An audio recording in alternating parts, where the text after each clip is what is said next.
Well, good morning. Welcome to Debbie's Back Porch. So glad to have you with us today.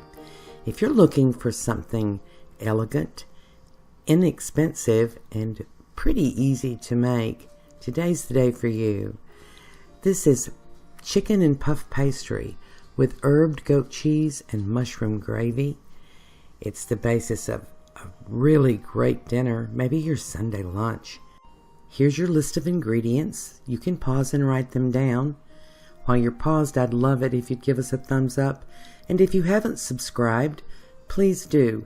And click the little bell in the top right and you'll get a notice when I post new videos about twice a week. Now let's get cooking. I'm going to start out with some pretty little half chicken breast, boneless, skinless. And I'll point out that the ingredient list is for 4, and I'm only making 3 in this video because that's how many people I have. So just be aware of that. Now I'm drying them off as always, and I let them come to room temperature. And I've made a little dry rub over here, and you can vary this dry rub, but it's basically salt, red pepper flakes, thyme, dried thyme, and some onion powder. And we're just going to sprinkle that on liberally. And you know, I use dry rubs a lot, both frying, roasting, because they just tend to help the meat stay tender. But you want to use salt even if you don't put the spices in. This chicken's going to be wrapped up in puff pastry, so I want to get the seasoning in it before I even start, so that it's good tasty chicken. And the salt helps tenderize too, by the way. So we're just going to rub that in. Now I've got about 4 tablespoons full of butter over in a cast iron skillet getting warm. We're going to put a little brown on these chicken breasts before we wrap them up. So I'll meet you at the stove. We're just going to put these in. You can see we've got a pretty good bubble on the butter there. That's means it's probably at about 325, 350. It's probably a good thing I'm only doing 3 right now because this pan's going to be full. But you can do them 2 at a time if you need to, because we're going to put these in the fridge when we're done and let them chill before we wrap them up. Our goal here is to cook these to about 90% done. They'll get cooked some more later in the oven, so we don't want to overcook them. So we want a nice brown on the outside and just a little bit of pink on the inside. And I'll show you that in just a minute. I'm turning these over. You can see that nice brown we're getting. That's from the dry rub we used. And I'm going to cut into one now and let you see it's not totally done. There's a little pink down in there, but not much. And I'm going to take these up. It's essential that you check them now because they're going to be wrapped up in puff pastry at the end of this process, and you won't be able to check them for doneness again. I'm going to take these up, put them in a bowl, no paper towel or anything, because I want to catch all that lovely juice that might come off of them to use in our final gravy. No need to waste all that lovely flavor. As those chill in the fridge, I'm going to make the herbed goat cheese. And I'm using a really easy mixture here. This is 1 green onion and just a little bunch of fresh parsley. You can use dried parsley. And I'm using Italian seasoning. But if you have some fresh oregano or rosemary or thyme, whatever your favorite herbs are, you can use them in this. The Italian seasoning is a pretty good mix, so I'm just going with that. In the winter, I don't have as many fresh herbs, so we're just going to put everything in this little hand mixer bowl. You can use it in your big food processor, whatever you have, or you can just chop it up really finely. I'll just put a little Italian seasoning in here. I have a 3-ounce little piece of goat cheese that I'm letting warm right now, or letting it sit out at room temperature so it'll be really good and soft. And I actually failed to catch the part where I mixed them together. Oh, by the way, I'm putting a little salt and red pepper in this, the red pepper flakes just for flavor. When I get this mixed up really well, I'll just mix it into the goat cheese. I'm using 3 ounces. If you have 4 chicken breasts, you want to use 4 ounces, about 1 ounce per chicken breast.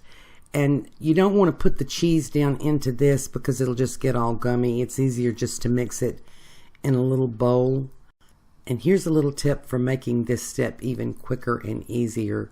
You can buy the little cartons of cheese of your choice. May not be goat cheese. You can get goat cheese already flavored, already herbed. But you can use different kinds of cheese in this if you like. And buy it already herbed, the one that you like. Maybe you eat it on crackers or mix it with smoked salmon.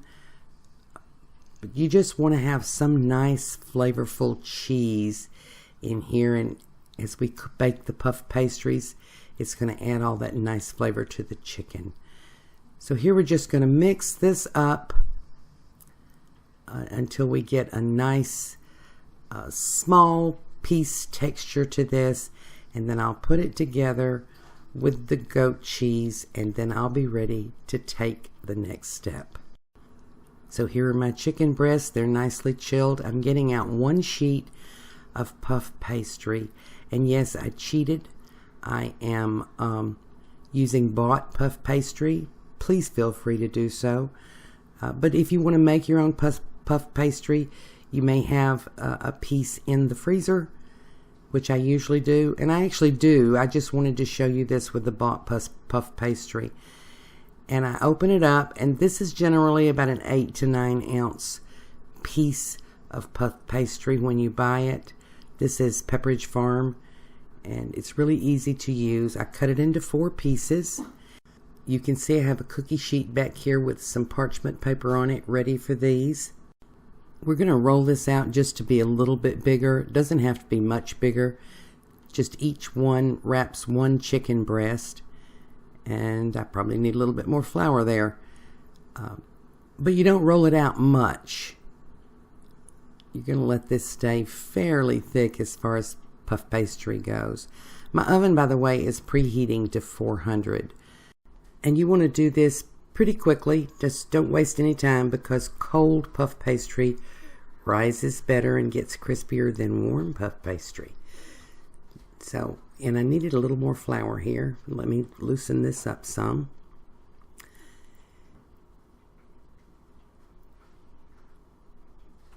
And that's big enough.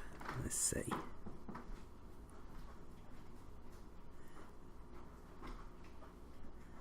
It doesn't have to be very big because we're going to wrap it around. I have some egg wash here, and I'm going to paint around the edges so that it'll stick together.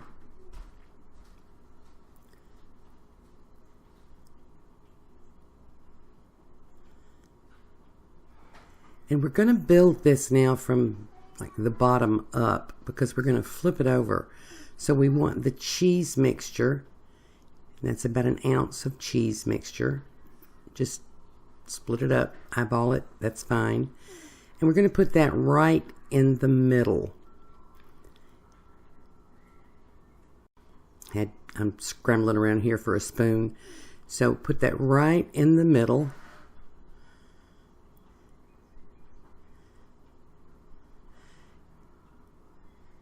Kind of flatten it out a little bit.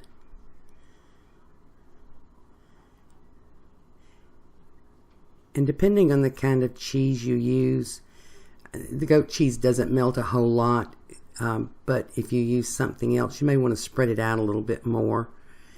And then we just put our chicken breast right on top of that, and then just do a simple fold.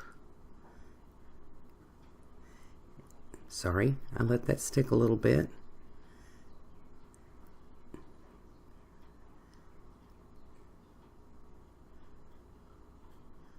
Should have had more flour, but that's okay. Fold it over. And that egg wash makes it seal. I'll press it down just a little bit. But that's why I go ahead and put it around all 4 corners first, so that however the fold turns out, it'll seal. You want to pinch off any spots that you think might separate.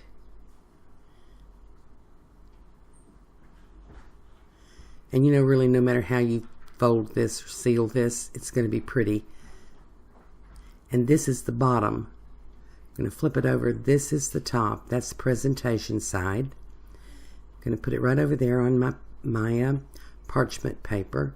If you don't have parchment paper, oil it and put a little cornmeal down. Just a light sprinkle. So here I am finishing up the third one. Making sure it's sealed.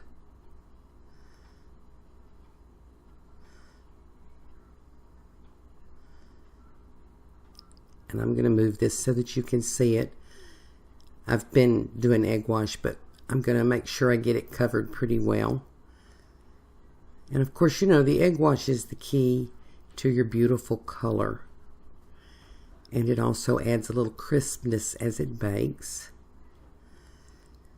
So when I get these egg washed, I'm going to pop them into the 400-degree oven and bake these for about 25 to 30 minutes. And the color is the key. If they're not nice and brown, you can do 5 more minutes. Remember, your chicken is already 90% cooked, even though it's been chilled. So 25 minutes to 30 minutes won't overcook it, but I wouldn't go any more than that. And while these are baking, we'll make our gravy.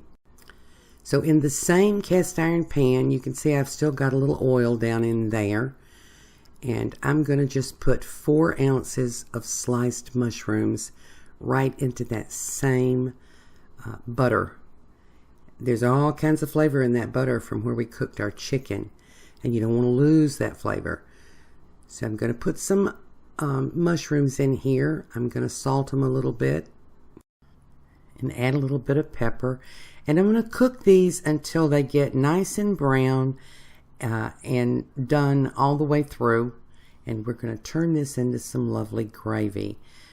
When you're serving a savory puff pastry dish like this, or you can do it with pork or beef Wellington, you put your sauce or your gravy on the bottom. You put it on the plate, and then you put the main dish on top. So I'll make this a little thinner than I normally would gravy. It doesn't have to stick to the meat. It will be under it. So I'm taking these up all in that same bowl. And we're going to add a little oil to this. Let me loosen the fond. And that's a very dark fond because we've browned chicken and we've browned the mushrooms. So I'm going to put about 3 to 4 tablespoons full of oil, and that really is about what I've put in there. And then I'm going to let that come up to heat just to get good and warm. And then I'm going to add 3 to 4 tablespoons full of flour.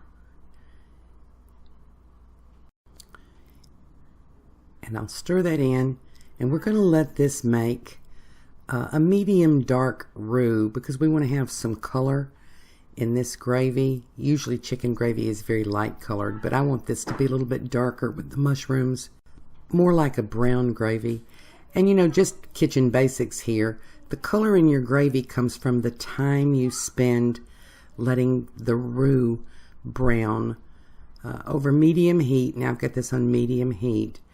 But you can see it doesn't take very long for this to start taking on some color because I had already cooked the chicken and the mushrooms, both of which were salted, by the way, so you probably won't have to add any salt. You can taste it at the end to determine that. So I'm letting you see here, you want to cook this until you get that little bit of brownness, and then I'm going to pour in slowly 2 cups of chicken broth and stir it as you go. Whisk, whisk. And I've turned my heat down just a little bit. This is medium-low heat. Once I get the chicken broth all incorporated in and I have no lumps, and by the way, I'll say again, hot roux, cold liquid, no lumps. Got that stirred on in. Then I'll add my mushrooms back in, and you can see that's fairly thin because we've still got some cooking time on our chicken. So there go the mushrooms with all the juice that's drained off from the cooking. Really don't throw that away. That just really makes the flavor more full and hearty, and don't throw it away. It's good stuff. So I'm going to set this on a low simmer. You want just a good bubble on it. And I'll set it in the back, and I'm going to let it cook and thicken and reduce. And it should be ready about the same time that our chicken is. And after 25 minutes of baking, this is what I have. Isn't that pretty? And it'll be crispy. So let's plate this up. Now, I didn't fix any side dishes with this, and you certainly can. I'm going to put some of the sauce, the gravy, on the bottom of the plate. An option also is, let's suppose you wanted mashed potatoes or rice. Put that down first, put the gravy over it, and then we'll set our beautiful chicken right on top of it. This goes good, and I thought it would be really pretty with some steamed broccoli, but I just didn't fix any sides tonight. And there goes our pretty chicken breast. And yes, you're hearing the 4-year-old in the background. You know, staying quiet's just not something they do. And I want to make sure I've got some of those mushrooms. There you go. See the steam coming off of that? Yeah, I don't have any sides, so let's just throw a little parsley on there. You know, parsley's always appropriate. What do you think? Doesn't that just sing Sunday dinner or special brunch? Yes, it does. And when you cut this, don't cut it too hard. I'm cutting very easily because you don't want to crush that puff pastry. And I'm really just getting the end here. I probably should have cut it right down the middle to let you see the cheese that's covering it. I got just a tiny little bit of the cheese here. And let's give it a taste. Dip in the gravy, a little bit of chicken. You know, this is just wonderful. You can see the cheese under there. And you know, you can use many different things here. You could put some peas and carrots under that cheese and let it run down through there and have close to a chicken pot pie. Many, many things. And puff pastry is so versatile. I hope you try this. I hope you like it. And boy, I hope to see you again tomorrow.